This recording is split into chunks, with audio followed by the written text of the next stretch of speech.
that we should have 6 members of the council on. That would include Mayor Robert Hoffman. We have former First Lady Joanne Camacho. First Lady, can you put your thing on mute, okay? We got Ray Tapasnia from GURA, Dr. Margaret Hattori Uchima from the University of Guam. We also have Celestine Babalta from GRTA. I think that the only member that is on the council that's not present is Alice Tahirun from Guam Housing Corporation, who I'm sure will join momentarily. I would like to ask all the council members to review the minutes for the last meeting of August 27th.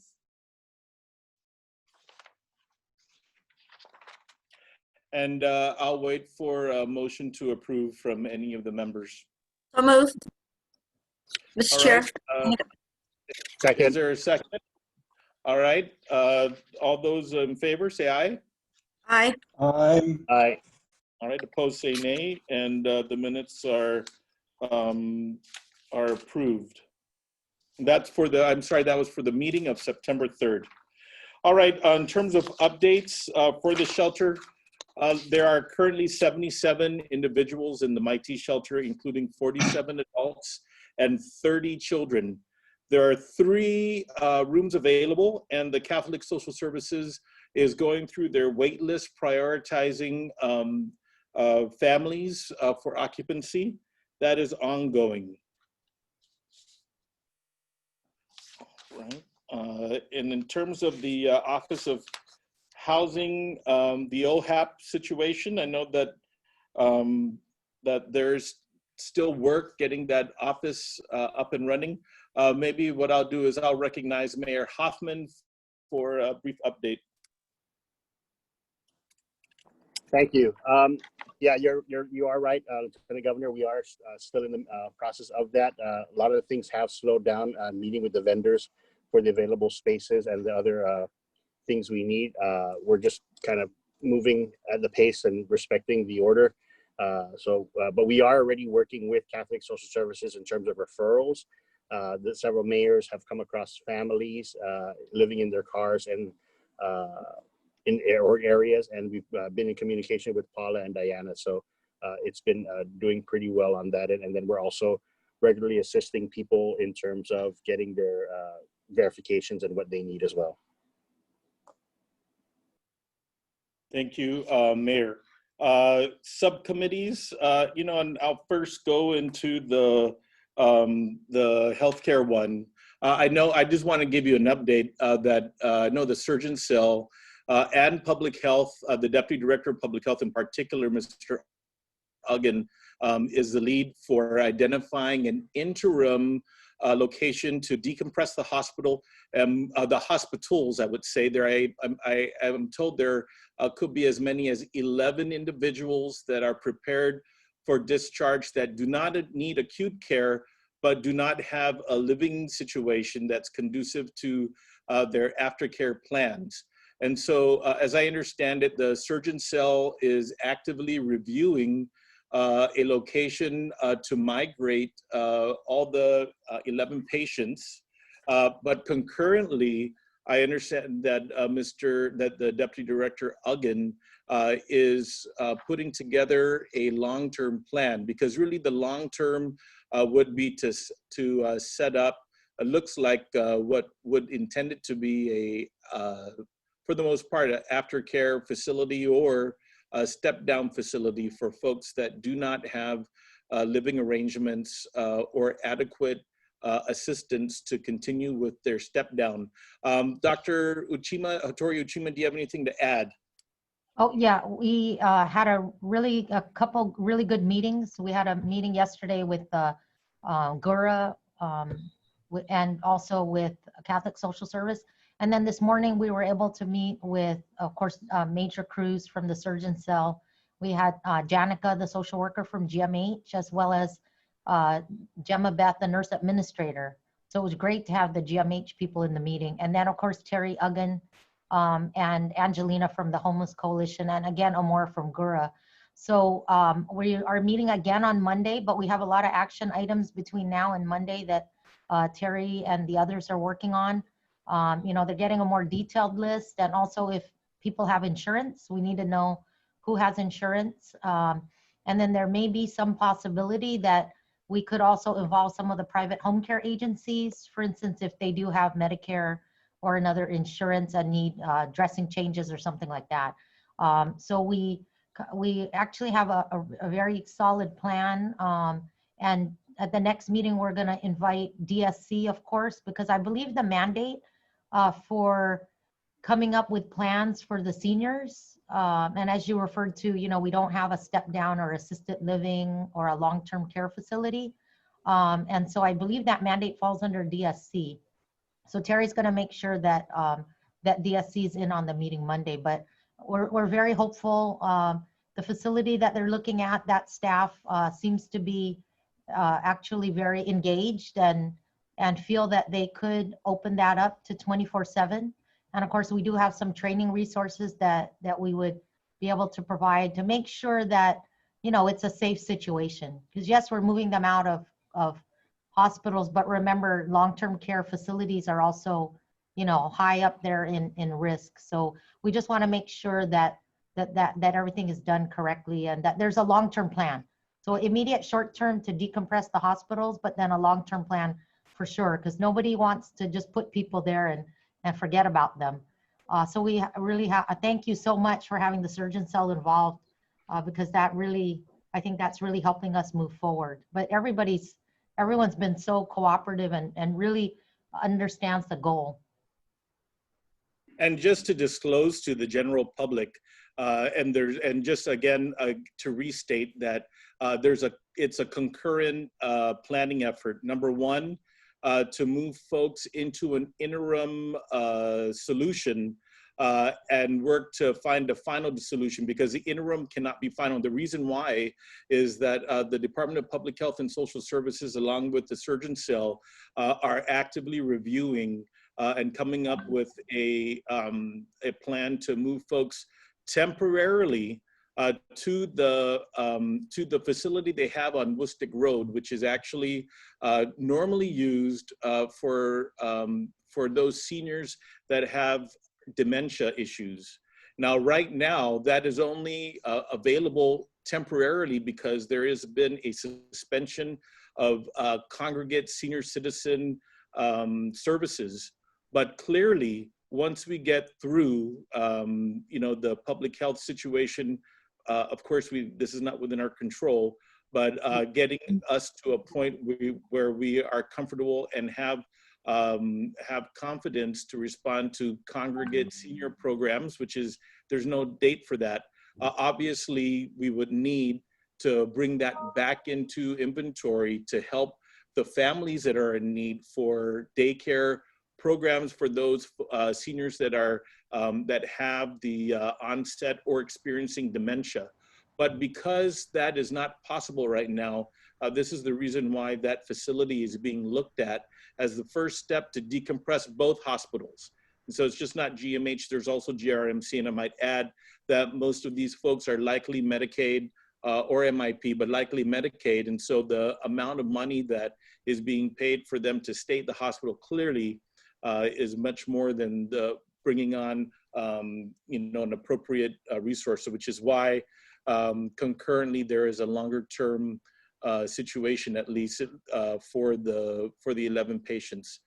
So did I miss anything, Dr. Chima, on that issue? You got it. You got it. I'm just happy that there's a plan, and it's yeah, really I do want to point out that yeah. The big motivators, or at least the folks that are making sure that this remains, there's a lot of action. Had to do, you're right, with participation on the planning side from the National Guard, and in particular the Surgeon Cell. All right, the next one, next to the subcommittees, I know that we do have the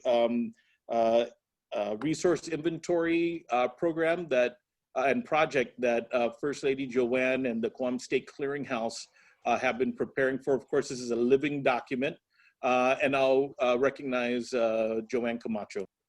Yes, thank you, Lieutenant Governor. Candace had put down, she's really coordinated the the proposal, and I think it's a nice document. I'd like to share that with you first before we actually share it with the group, just to make sure that we're on the same track of what we're putting together, what be useful to the people, and also validate each agency's information to make sure that we didn't miss anything. But it's a comprehensive packet, and we're just making some changes to make it look pretty. So, All right. bless you, So, Ray. Bless you, Ray. So, our expectation will be that by next week, we would be circulating amongst the membership into the public the inventory or the resource that you're correct, working on. correct, All right. correct. I try to send you a copy beforehand so that I can get your blessing before we release it. All right. Well, thank you, First Lady. Okay, thank you. Next, Housing Subcommittee, Ray Tapasnia. Okay, I have a couple of updates, sir. Last time I had reported that we were in the process of trying to house a couple of individuals at the Global Dorm Emergency Shelter. I want to commend, first of all, DISIT. Even under PCOR 1 restrictions, they were able to complete the paperwork for one person with a disability. So the documentation has been submitted to GRILA, and we're in the process now of final prep on the unit.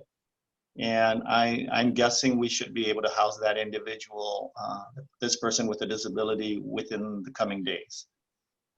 There's a second individual that DISIT, I am told, is completing the paperwork on, and I'll be able to report on that at the next meeting.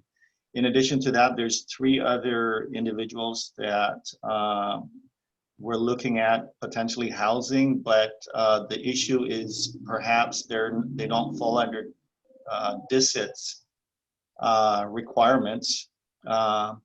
So because possibly their disability, it may be more connected to a mental disability more so than a physical disability. So I will be discussing this matter directly with Teresa Ariola to see how we can get a assigned point of contact from behavioral health, and we can proceed with possibly housing these people in short order.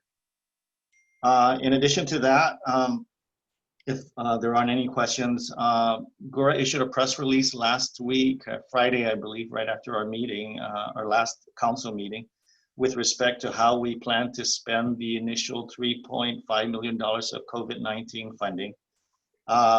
I talked about it preliminarily, but I have more details, and it's actually been in the news. So we'll be awarding $574,423 to Catholic Social Service to provide outreach and case management, as well as direct assistance for rapid rehousing, homeless prevention, and emergency sheltering.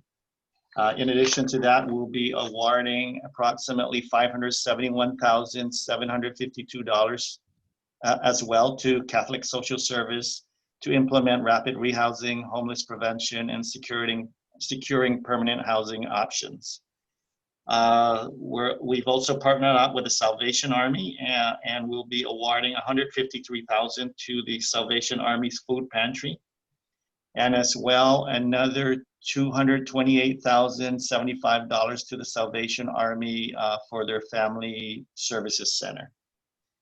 And then a lot of press on this last week, and this is in connection with the mortgage relief program. We've partnered up with the Guam Housing Corporation, and we awarded $714,000 for direct assistance funding and administrative costs in connection to mortgage relief. And then lastly, we partnered up with Manyetlu, who will be receiving approximately $64,084 towards job program training. And these are primarily to assist those who have either lost their jobs or have had a reduction in their hours due to COVID-19. So all of that came out last week via press release, was well covered. And basically that's all I have with regard to housing.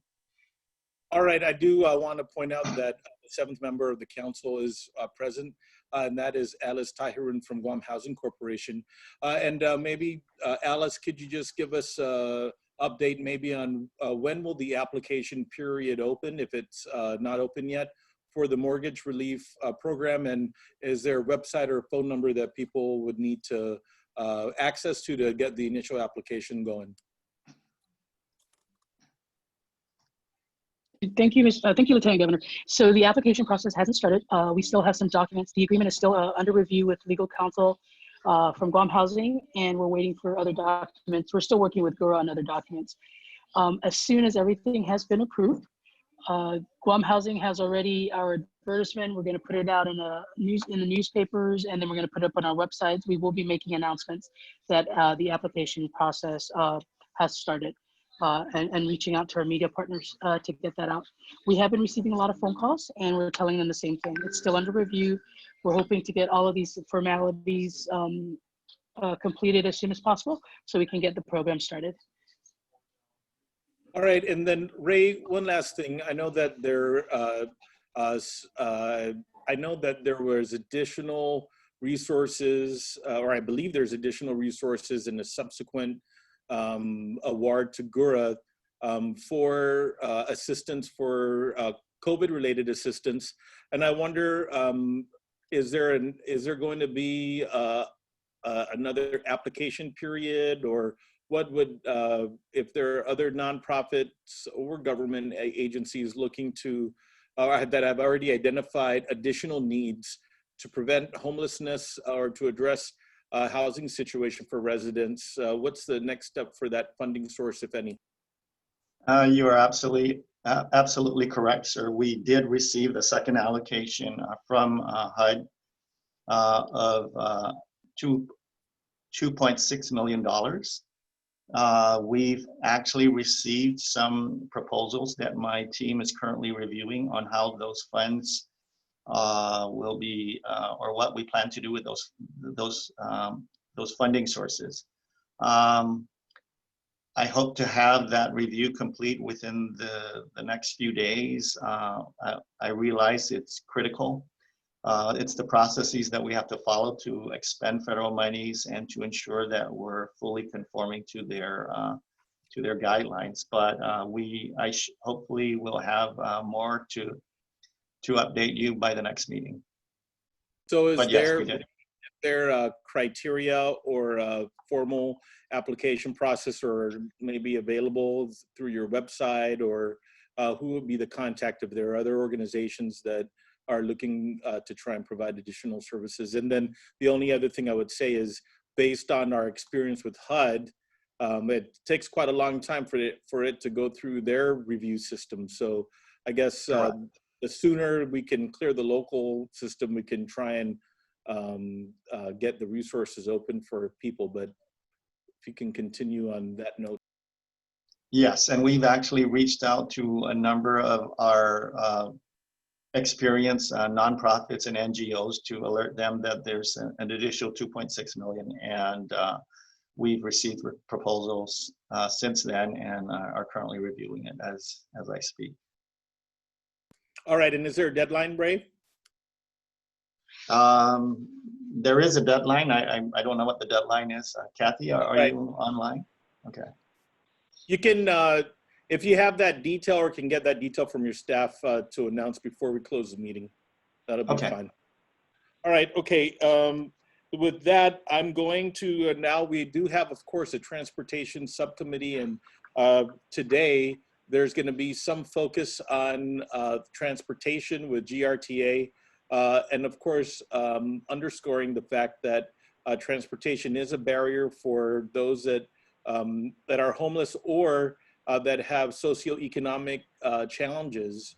It's a big, it is a impediment to work, sometimes to school, sometimes to try and even just get, you know, to meet the daily needs of families. So at this point, I'm going to now recognize Selba Bauta from GRTA to go ahead and begin his presentation.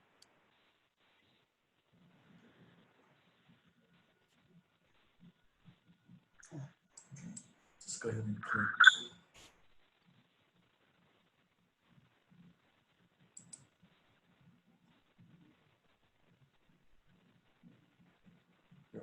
Sir, apparently I'm disabled with participating in the screen sharing.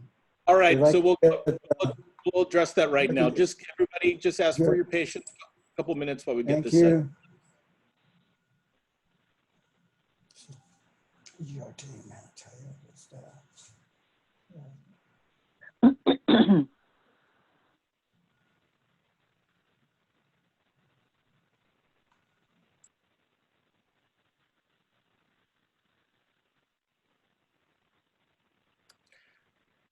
Sal, there's if you can answer your phone, I know that there's technical assistants calling you to make sure that you're enabled.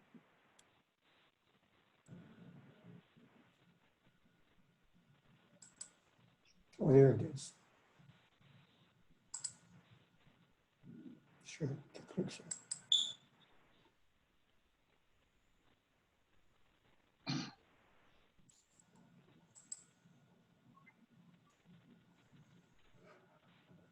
Good morning, Lieutenant Governor and council members. Today, I'm joined with Mr. Virgil Penafiel. He's a GRTH program coordinator. He's the gentleman who wrote the competitive grant applications for GRTA, in which we were awarded over $11 million in competitive grants. So just to mention that to everybody. Our agenda for today, Lieutenant Governor and council members, will consist, of course, with the history, Public Law 30-5, the mission of GRTA, the board of directors, the transit system operations that GRTA has to offer, the bus fares, the challenges in taking over GRTA since from January 2019, and moving forward since we've taken over. And certainly we'd like to talk about what we're doing to improve Guam's transit system. And I'd like to talk also about the grant awards that we were awarded because those grant awards are contributing factors to making our transit system better. So with the history of the Guam Regional Transit Authority, it was created in 2009 with under former Governor Felix Camacho's administration with Public Law 30-5. Prior to its existence, GRTA was under the Department of Administration. When GRTA became an agency, it was until now, really, it's been very unstable. It was over at the GATA mayor's office where it was located before with only 9 full-time employees. Then it moved over to DPW where we are currently located. And hopefully we'll be moving into a permanent facility in the very near future.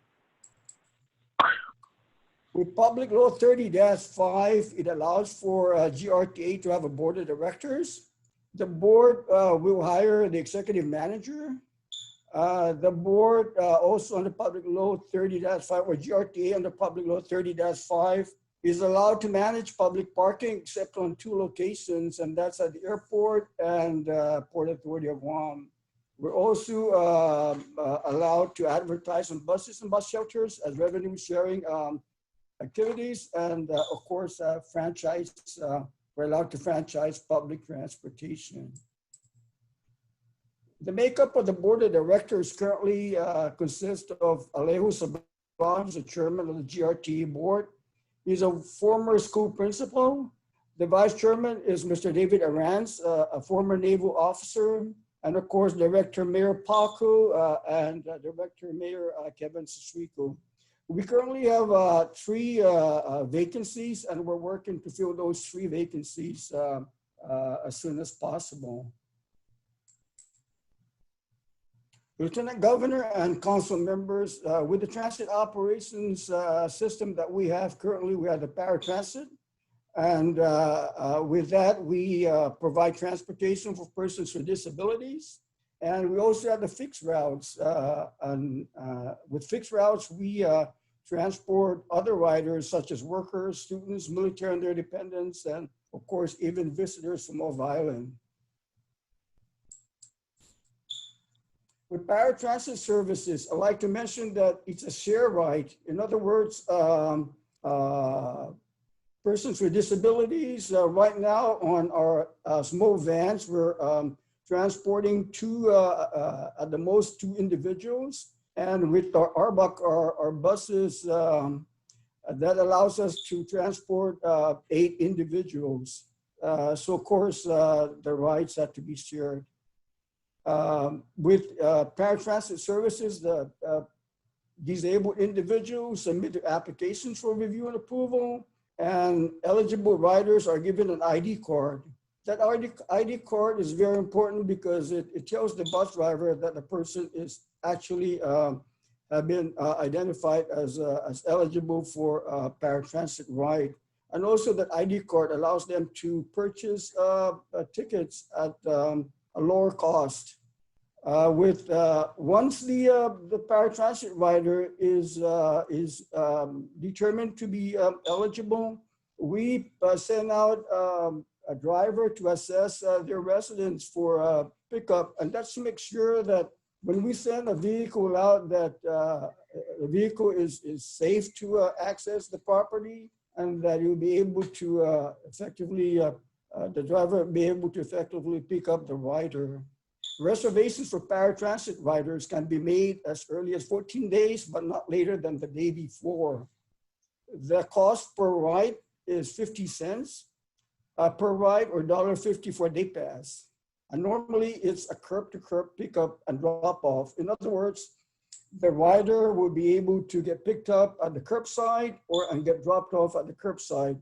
On the other hand, if a rider needs further assistance, then the bus driver will actually push the wheelchair over to the door and try to make sure that the rider is safe in dropping off.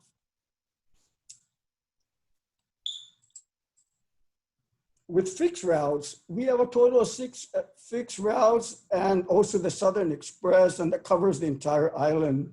We Blue Line 1 that covers Hagatna, Tamuning, the airport, Tumon, Dedadu, and Harmon. Of course, within these villages, there are bus stops, that people will get picked up from. With Gray Line, it covers Dedadu and Jigo. With Red Line, it covers Hagatna, Agana Heights, Ordut, Chalampagu, Mangilo, Barrigada, and Totu. With the Orange Line, there's Dedadu, parts of Dedadu, Harmon, Mighty, and Barrigada. And with the Green Line, it covers the Hagatna, goes up to Sinahanya, to Jonia, and of course, Talofofo. With the Blue Line 2, it starts at Hagatna, then it goes to Aniguac, it goes on to Asan, PT, and Agate. We created the Southern Express recently simply because it provides us in making sure that our riders don't have to take a long ride between, Mauricio, Umatic, and Inaran going over towards Hagatna. And the other reason for that is because many of our residents in Agate, Umatic, and Mauricio need transportation to go to the public health center at Inaran. So this southern route is an opportunity for them to go to their medical appointments with minimum amount of time that they had to wait. The Southern Express also, Lieutenant Governor and council members, allows GRTA to provide transportation services from Talofofo through the Cross Island Road, because prior to this Southern Express, we haven't been able to cover those areas. With regards to bus fares, persons with disabilities, students and seniors, their ride is 50 cents per ride, or $1.50 per day with a day pass. For regular fares and for other riders, it'd be $1.50 for one ride and $4 for a day pass. we're looking at restructuring the bus fares, hopefully after the pandemic. And we'll start that with a focus group who will be able to sit down and look at existing bus fares and of course see whether there's a need to raise the cost per ride.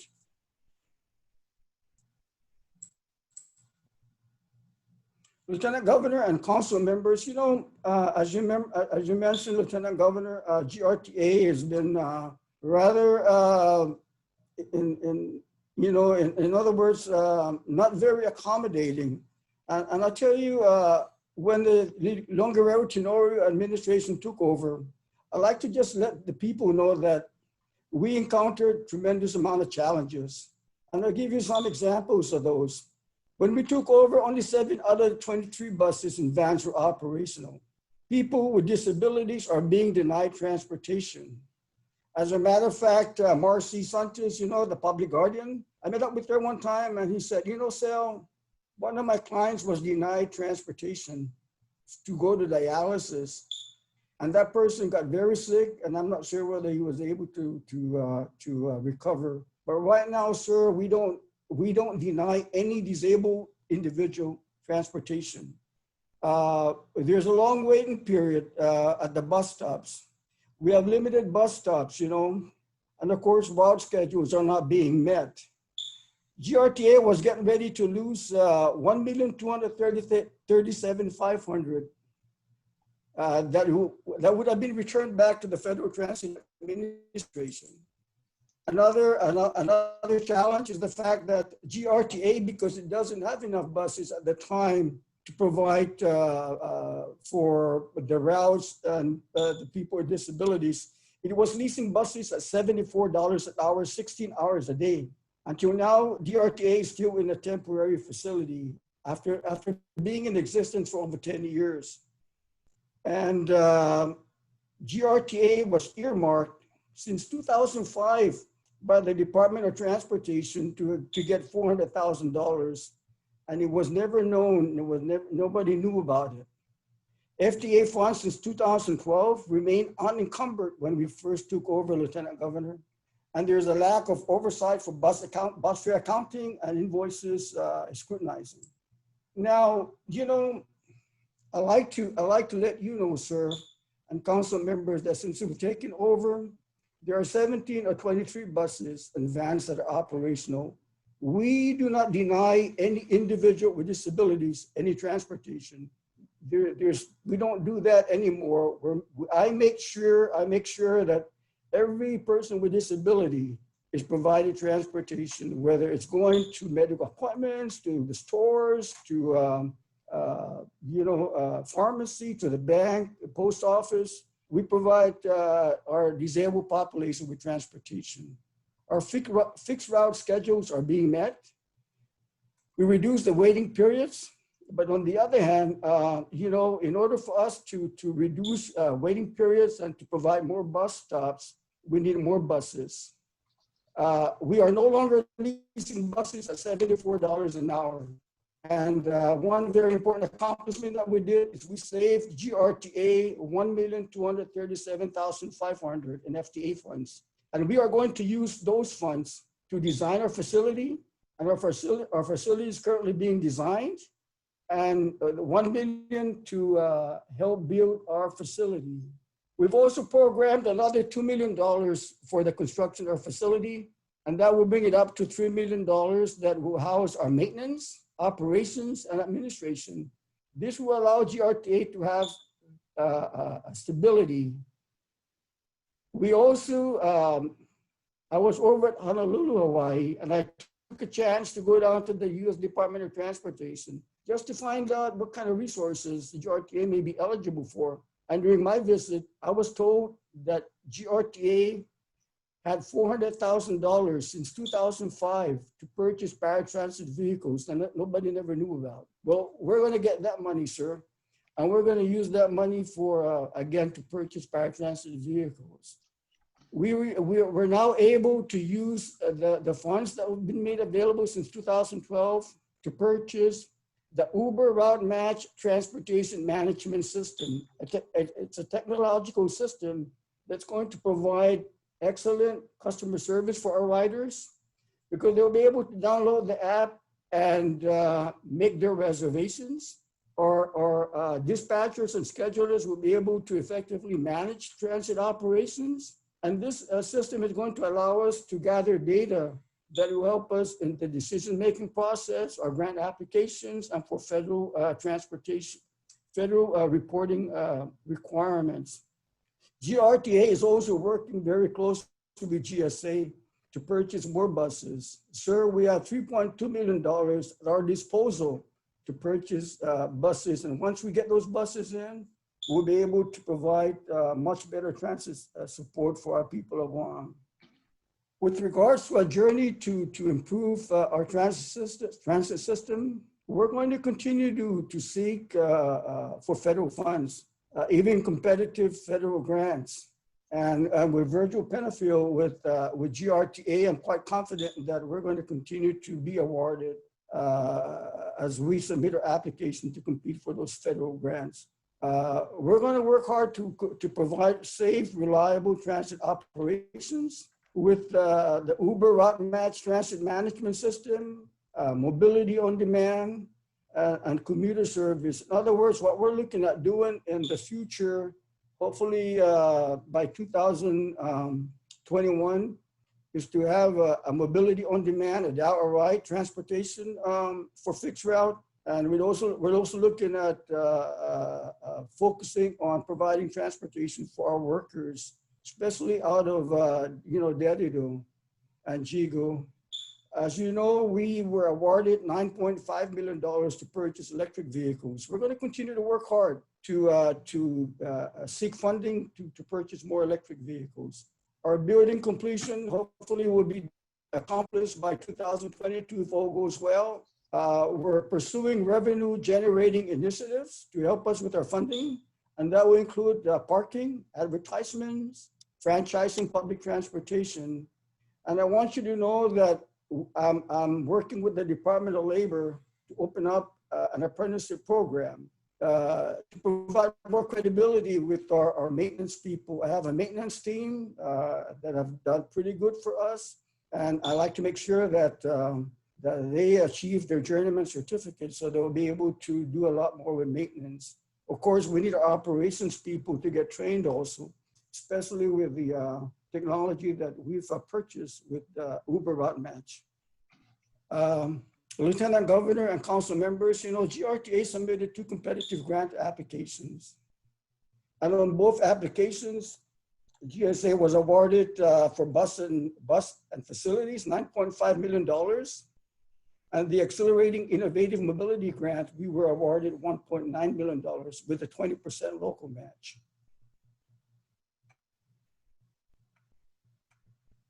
Sir,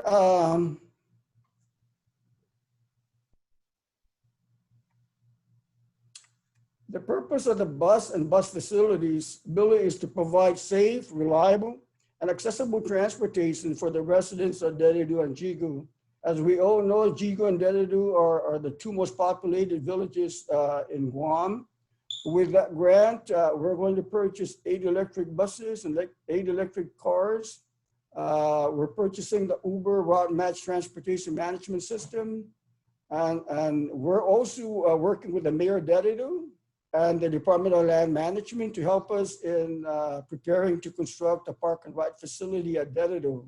And of course, we're going to install charging stations. At this time, Lieutenant Governor, I'd like to have Virgil Penafiel talk a little bit more about the bus and bus facilities and the AIM grant. Thank you, Mr. Babata. Ladies and gentlemen, Lieutenant Governor, the bus and bus facilities was a competitive award grant.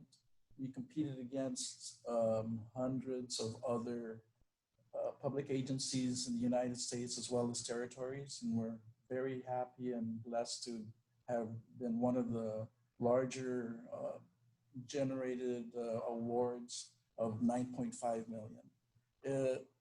The opportunity for us with the bus and bus facilities is several folds, and that is because the purpose was to also, in addition to provide safe, reliable, accessible transportation for Dedano and Jigo, was to develop a way in which we could provide education pathways for residents there, as well as to the village of Manila.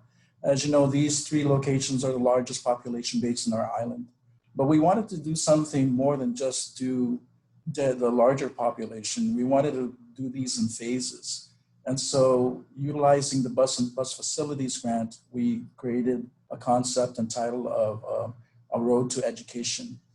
And so with this, we get phase one going. And this allows us to expand our future grant requests, competitive grants for the central and southern portions of the island, and thus providing a commuting service that will encompass all of the island. So with that to begin, we needed something first, and that was with the largest population base, because that was, of course, the highest impact. We also wanted to do electric buses and electric cars. As you know, that is the way of the future, and it's a way for us to do a lot of things to benefit the island, reduce exhaustion and a ton of other pollutants in the air. So with 8 electric buses, we are actually piloting the first for Guam. And hopefully in the future, we'll be able to get the results of these studies while doing this service for the island to determine whether we can feasibly add on more electric buses and leading to a better commuting service for the island. So not only is it an opportunity for us to provide service, but it also allows us the opportunity also to determine the capabilities of these electric buses and how far we can take them, and be able to use this as our base for future growth. The other aspect of the Bus and Bus Facilities is the Uber Route Match Transportation Management System. Recently, we had a multi-bid that Uber Route Match Transportation Management System had won. And through that, with GSA, we basically inherit Uber Route Match as our TMS system, an automated system. And we're very thankful for that, because Uber Route Match gives us the opportunity to expand in the technological industry. They're one of the tops in the US in terms of transportation management systems. They have expansion capabilities that leads not only to fixed route and paratransit, but also Uber-like services, which we call mobility on demand. What that allows us to do is take all of that technology together, allow us to take the data, information, be able to assess its performance, be able to assess our services, and be flexible enough to adjust it to meet the needs of the island. So Uber Route Match Transportation Management System is also a blessing for us here on the island, because that allows us to grow our transportation management system in compliance with FTA's requirements. There's a lot of things that they require from us. And as Mr. Babauta said previously, we've had a lot of issues with that. And now with this system, once we have it going full throttle, we will be able to gather the data and be able to provide those data information that we need from FTA and FTA needs from us, so that we can continue our grant processing system. But the other sub-purpose is we wanted to create a park and ride facility at Dedido, because with the onset of the heavy traffic that we're getting here on the island, we wanted to be able to consolidate vehicles, gas-driven vehicles, into a place where they can park their vehicles and be able to utilize a system where they can commute from Dedido Jigo to Manila. Especially that is our educational hub. We want to help focus our attention in the educational system of the island. And you know, the process of commuting between back and forth will also allow us to determine a study on how effective we will be in providing that service using the Uber Route Match system.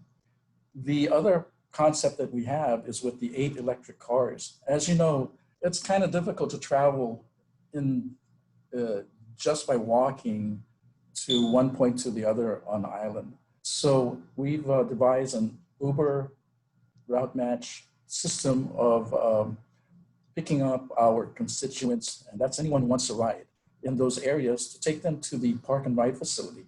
For that matter, anywhere in Dedido and Jigo. But the primary purpose of that is to ensure that they have a way to park their vehicles at the park and ride facility and then be able to traverse towards Manilao and that area and then get back on. We hope that this model that we shared with FTA is something that they would agree on, and they absolutely did. They loved the idea for the concept that we introduced to help reduce pollution, to reduce the amount of traffic in the area, as well as being able to provide a solution for, especially during this COVID time period, an opportunity to have people follow an educational path and a business and economic path with this solution. So the other grant that we won just recently was the Accelerated Innovative Mobility Challenge Grant, which was awarded to us. And these two grants were actually back-to-back. We had to push really hard just to get both of these grants because there was a lot of work involved in it, from developing timeline schedules and developing budgeting for both of these. So we really had to work really hard, but the Accelerated Innovation Mobility Grant, or AIM grant, was actually a type of unique grant that FTA had just recently started to promote. And that was a partnership between technology partners in the industry with the public transit system. So this was really something unique. But they also needed something to provide on their side justifications for innovative change within the industry.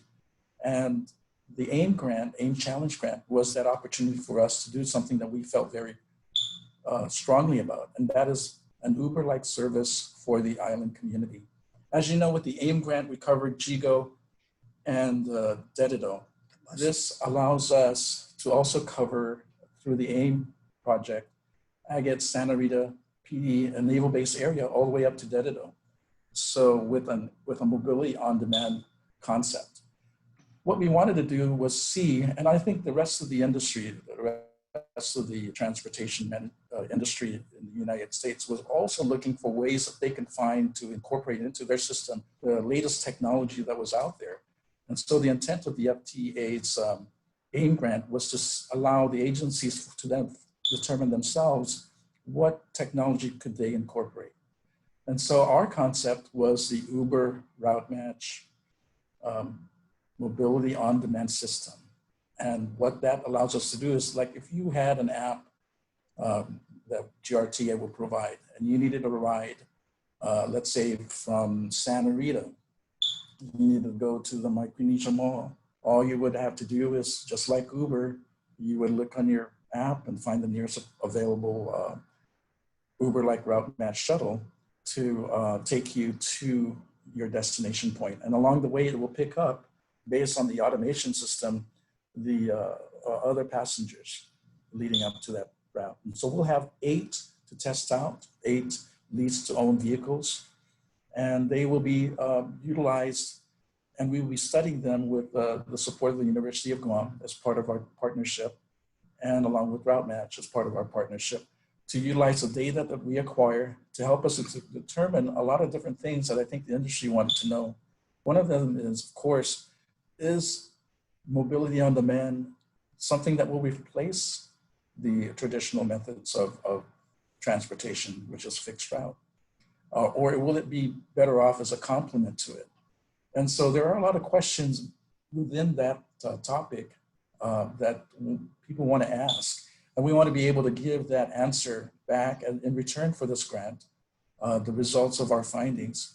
What could be the end result, a very successful end result of the AIM project, is that we will be able to showcase and model an example of what mobility on demand service is like, and that they could duplicate in their own agency. And so that completes the AIM challenge.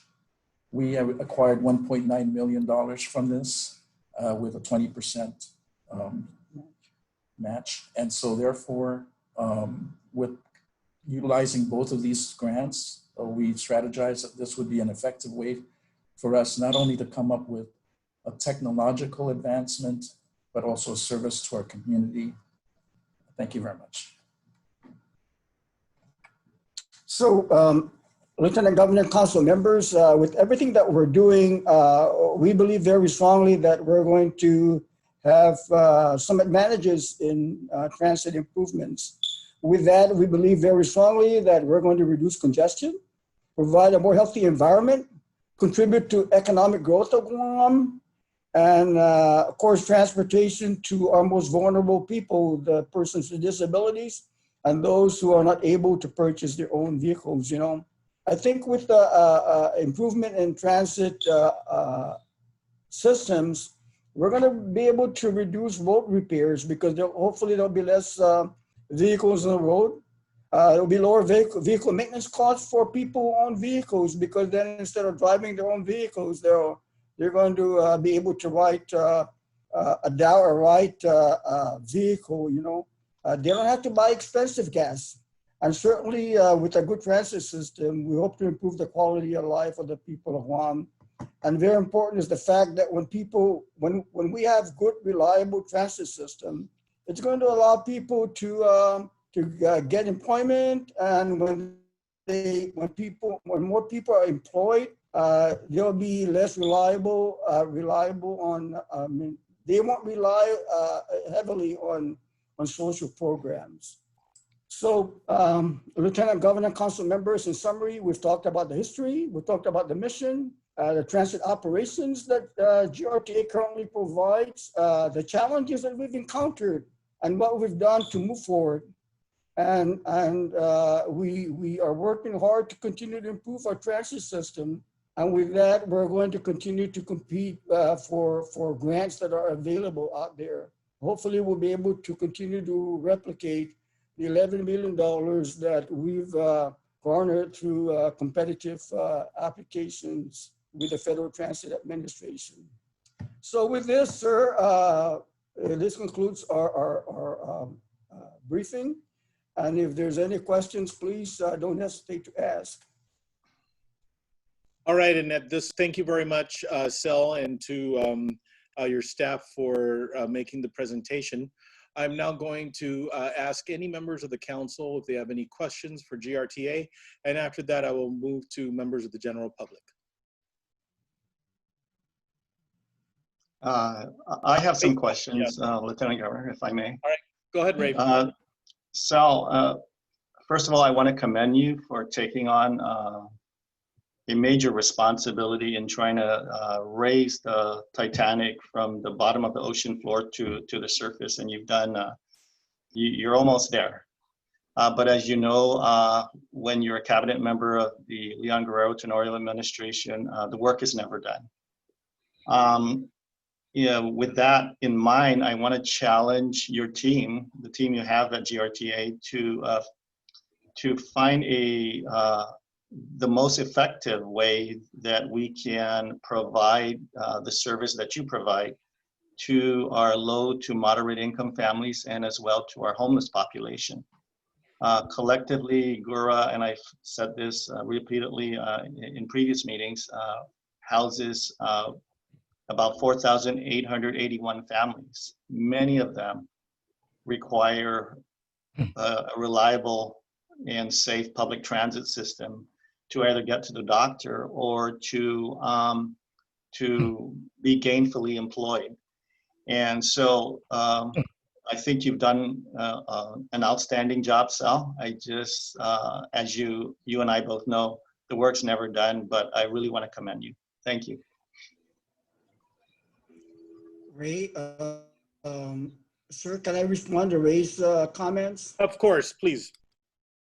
Yeah. Hey, Ray, I'd like you to know that I really appreciate all the guidance that you've provided to me. I know that even prior to coming on board, we've talked about the transit system in Guam. And certainly I'd like to perhaps set up some meetings with you and look at some ways that we can provide more for our lower and moderate income folks. One of the things that I like to mention to of course, the leadership of Guam is the fact that, in the over 10 years that GRT has been in existence, the only funding that we've gotten to purchase buses and vehicles for GRTA has been from the federal government. So, you know, we're doing our best. We're going to continue to compete for grants so that hopefully we'll be able to use those monies to buy more buses and afford our people with more transportation. But with regards to the homeless and people with disabilities, again, we don't deny, and we're not going to deny any person with disabilities any transportation. And with the homeless, we're going to do our best to try to bring transportation closer to them, closer to where they're at, so that in the event that they need a way to get to medical appointments and job interviews and so forth, you know, they'll be able to have that opportunity. But as more vehicles are available for us, I can assure you that we're going to do our best to provide for our most vulnerable people in Guam. So thank you for your comments. Sel, maybe one thing that we can do, Sel, about, I know that you mentioned in your presentation that you're going to be having a focus group looking at fares and et cetera, and maybe one area that you might be able to address, including with your planning team, is whether or not there would be, what I think Ray was kind of referring to, a rate structure, maybe pattern after kind of like the lifeline rate that the utilities or telecom have. And of course, and that could be coupled with some sort of certification of enrollment or entitlement to programs. You know, obviously there's a lot of resources to look at, but just want to ask you to put that on your radar. Maybe look at what other jurisdictions are doing to see how we can bridge the gap for affordability or for access for those folks that find themselves in that disadvantage financially, socially, economically disadvantaged. Well, I sure will do that. I do have a question or a comment. First of all, thank you so much for your presentation. I congratulate you also for working on those grants and getting those monies and buses and transportation for Guam. But I do want to make sure that as we do these things, the electric vehicles, have we factored in the cost of electricity and stuff to keep these things going and maintain? Because that's always been our downfall. We're good in getting and then not maintaining them and factoring, you know, what's the cost of being able to run that electric vehicle. So I'm assuming it's all in there, but I just want to make sure. First Lady, thank you for that question, ma'am. We're looking at, of course, the cost of electricity to run the electric buses. We're also looking at making sure that our people are trained to effectively maintain the buses. And we've also factored in training for our bus drivers, because as you know, driving an electric vehicle, electric bus is very different from a fossil fuel run vehicle. So all of those are factored into our grant application. And I spent many years in the United States Air Force. And if there's anything that I'm mindful of is the fact that when we build, when we buy, we have to maintain and keep them going. Correct. So thank you for that question. Thank you. Okay, thank you. All right, before we go to the general public, are there any other members of the council that have any questions or comments for GRTA, Mr. Babalta? There being none, I will now give the opportunity to members of the public who are with us. Are there any, Mr. Ekalani? Yes, sure, Lieutenant Governor. I'd like to comment. I forget, Mr. Babalta mentioned, inquired whether there should be, it should be one or the other or a complementing system. I'm thinking more along the lines of complementing. And I think the questions need to be asked. Have you actually tried writing the bus system? Have you tried writing your bus system? And I can tell you I have. And I've also tried writing in Hawaii. And I think the ideal areas like in Hawaii would be around Waikiki over towards Honolulu, the airport area, where there's a bus practically every 15 minutes. Of course, we don't have enough buses, I don't know if we ever will, to be able to catch a bus every 15 minutes to just go around Waikiki, Honolulu area, around towards the airport and the round trip. So it would be practical. I'll go back to the former First Lady's comment. How are we going to maintain the buses? When I say that, I mean not just the charging stations. I mean the actual shops, because in the past I'd be sitting around waiting, like, where's the bus? Can you tell me where's the bus? Oh, it broke down. We're gonna have to wait until the next run, because the bus is in the shop, and then they're saying, well, they're short on buses, and they're using some of these buses. I don't know if you call it nonstop, and this happened and that happened. So again, I turn towards the focus group. There might be several issues to address, including the ones I've already brought up. But I definitely would like to be part of input to one of these focus groups, because I think that different issues will come up. I agree with the former First Lady. You all did good to get the grants. It's just one last thought, because I don't want to take everyone's time, is having tried using the buses and actually interacting with some of the population who are either homeless or who don't have their own vehicle, and they need to use the mass transit. They're usually going to the same places that the tourists are going to, meaning the shopping centers, because that's where you get the food. That's where a lot of everything is centralized. Everything you could need, shops, food places, government offices, places they need to go. So if you had a route, specifically if you want to focus on the paratransit or the homeless who want to get around to places, you might have something focusing on the shopping centers more frequently, and then you would have to gauge how you would charge for that. And then I think one of the last areas I would think about would be where would you have not only your mechanics working on the buses, but also if you had to fall back on Guam's private sector of repair shops, I would think you might want to have someplace closer located towards the commerce areas, like maybe Harmon area, wherever there's a lot of either towing companies in case your bus needs to be towed somewhere to where it can be serviced, and also a mechanic shop. So I hope I didn't take too much of your time. Thank you, Lieutenant Governor, for letting me share those comments. And again, if I could, I'd like to be included in either focus groups or inputting information towards those focus groups. Thank you very much. Thank you, Mr. Sure. Go ahead, Sure. Mr. Babata. Thank you, Lieutenant Governor. First off, definitely we'll take your name down and we'll make you part of the focus group. Secondly, as I had mentioned before, we are designing our facility and we're going to build a facility. And you'll be over on the entrance going to Harmon.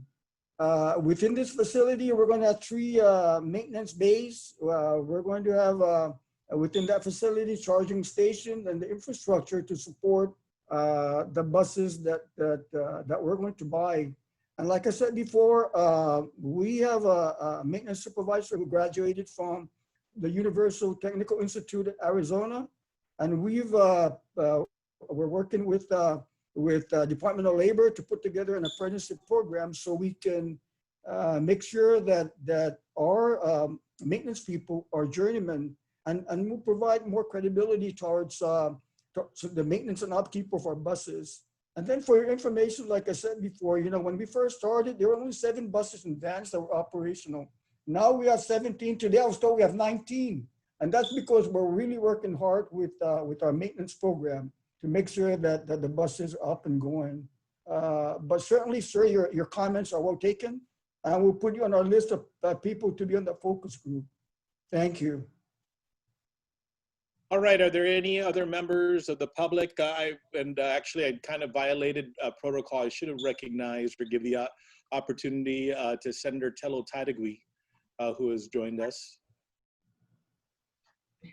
Thank you so much, Lieutenant Governor, and I appreciate everything you're doing. I'm reading the minutes of prior meetings, and a lot of my questions are being answered through those minutes. So thank you so much for the opportunity to be here. All right, thank you for your interest in for working collaboratively with Senator Titagui. Are there any other members of the public that would like to address any issue with GRTA? Understanding we do have a public comment item is next on our agenda for general business. All right, if not, I would like to move to the public comments / questions on any topic or any concerns related to the scope of the work. And of course, I'll start by saying, I do still believe that we are just at the beginning part of our work here. There is quite a lot of need and certainly quite a lot of programming that is possible, and including amendments to operations or additional issues that are not currently being discussed. By no means are we even midway or close to addressing all the issues. This is going to be a long-term issue or long-term work that we're doing. All right, and so I would like to invite any member of the general public who would like to participate at this time on any topic related to homelessness and the work of the council.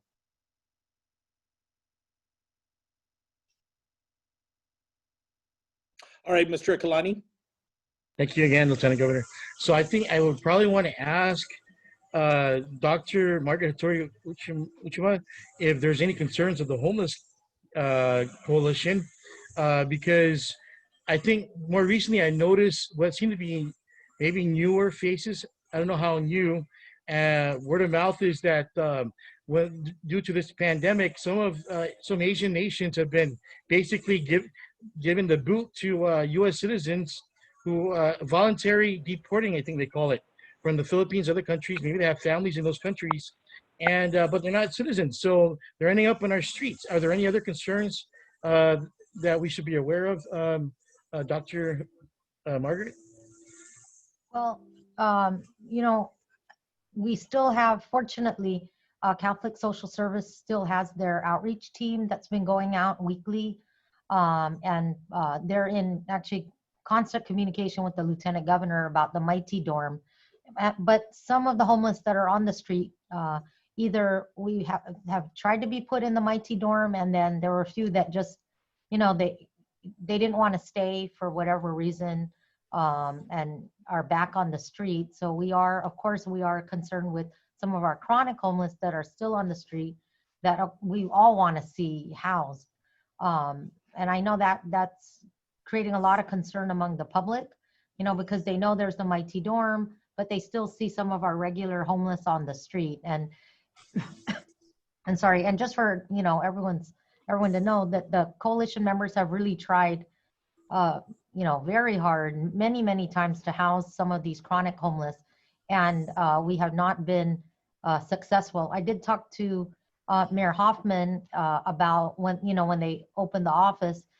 He had mentioned that Guam Behavioral Health was going to provide some social work help, because I do think that they may be needing more, maybe perhaps psychological counseling, because some of them have been on the street for many, many, many years, and trying to make a huge change, like going into an apartment or even the Mighty Dorm is a big change. So we know that there is something else that is needed beyond just finding a spot, right? Beyond just your typical case management. And I talked to one of our psychiatric nurses, and she's worked with some clients in the home, that are homeless. She's a member of the coalition. And she said, it's been her experience that some of the chronic homeless, may require counseling and medication, because but there's still that gap. So, we are communicating with Director Areola and Guam Behavioral Health. But yes, that, we're aware of the whole chronic homeless issue, and we all have concerns. But fortunately, CSS continues to do their ongoing outreach. Salvation Army is also doing outreach, as well as some of the other nonprofit agencies. that are part of the coalition. I heard on the radio and on television, seen on television, they were addressing the issue of increase of suicides on Guam and nationwide. Well, on Guam in particular, have you been noticing that? And what are we doing for that? Well, it's a different topic, not really related to homelessness, but yes, and I believe, you know what? I mean, I don't mean to speak for UOG, but we did have our. We have the ISA Psychological Center, and we are working with Guam Behavioral Health as well. But we have the Penangan that is actually doing outreach on suicide prevention. And of course, I heard Marie Halloran has also been in the media, and Guam Behavioral Health has been trying to promote their hotline. That the hotline has been showing really increased numbers of calls. So I do believe the organizations that focus on behavioral health are really trying to do outreach. But you know, it's a huge problem. I mean, thank you for bringing that up. But yeah, it's a bigger problem than homeless. Right, I was going to say that it is a tremendous problem. Of course, September is Suicide Prevention Month, but I'll remind everybody that Guam leads the nation, unfortunately, in the suicide rate, more than double the national average. And so we do have quite a big issue. There are some. It is a separate issue, but certainly there are some of the related issues, you know, that are sort of in the same realm. Family alienation, you know, we have some despair from socioeconomic status, and then of course we do have unfortunately a high rate of incidents among certain groups. So LGBT youth is one. Also Micronesian men is another one, younger Micronesian men. And it does actually compel us to take a look at some of the gaps in our social structure. But thank you for bringing that up. I know that Director Ariola is on the line, and I see her. So if there's anything she wants to add, of course she can. Any other members of the general public that would like to comment? If not, our meeting again will be next week at 11. We will continue to have updates. And before I get to that, there are just two items. Number one, I mentioned that there is individuals / organizations that are looking forward to donating some container homes. Public Works is still in the process of verifying all of the specs and determining in what setting those would be suitable for. And then the second thing is we still have an open issue with trying to identify a second shelter in the Tamuning area. This is still an active procurement, still a need, and I would just probably let everyone know who is a building owner or has a facility that might be eligible, including in Agana, by the way, that still is a need. There have been several vendors, several property owners that are engaged currently. Some have different options. Some are only interested in selling. Some are interested in leasing. All those are still unresolved. And so I would just say that that is still active. There is a need for additional space, and that remains unresolved, and we will continue to try and get that resolved. All right, next week we will, first, Joanne, go ahead. I just want to, so exactly around the Tamuning area, what are we looking for? How many units, what kind of, you know, what type of property? So we can, when you vet it out, it's easier to. Sure, actually we're very open-minded. Part of it will be driven by outreach that Catholic Social Service is doing. There are some, as Dr. Uchima mentioned, there are some chronic homeless that are refusing at least the current shelter options. We're hopeful that if we can provide something closer to the areas that they're more familiar with, they might be open. Of course, we're looking at prioritizing individuals. As you know, the priority for placement at Global are families. And so there are a large number of individuals that remain unsheltered that we're hopeful will be open to it. But I would just say that, you know, whatever the number, you know, we're certainly looking forward to it. If there are referrals, what will happen is Public Works, GSA, and Catholic Social Services as our contracted agent actually will go out, do an assessment. They'll test basically what the demand is based on the outreach they're looking at.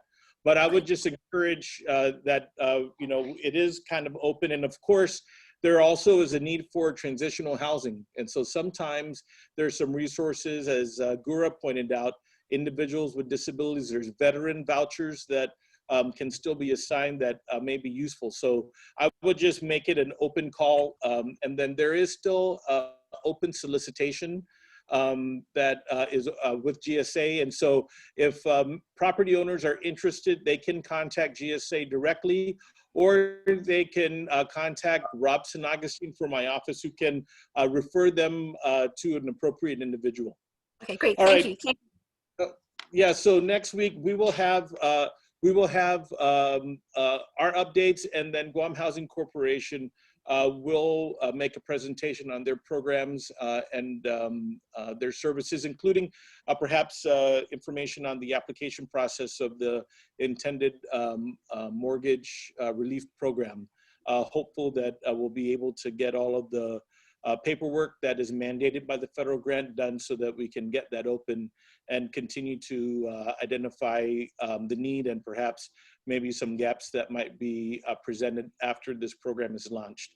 The week following that, we'll also contact Department of Corrections for their parole program. As you know, in the executive order, those that that have served time or on parole are also at a high risk of homelessness, and we see that locally and nationally, and that we'll focus on that the week after next, in addition to all of the subcommittee work that is occurring.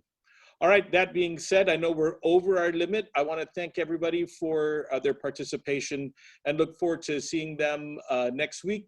And apologize for being just a little late. We like to start on time, and we'll make sure that we start on time next week. Thank you very much. Thank you. Thank you.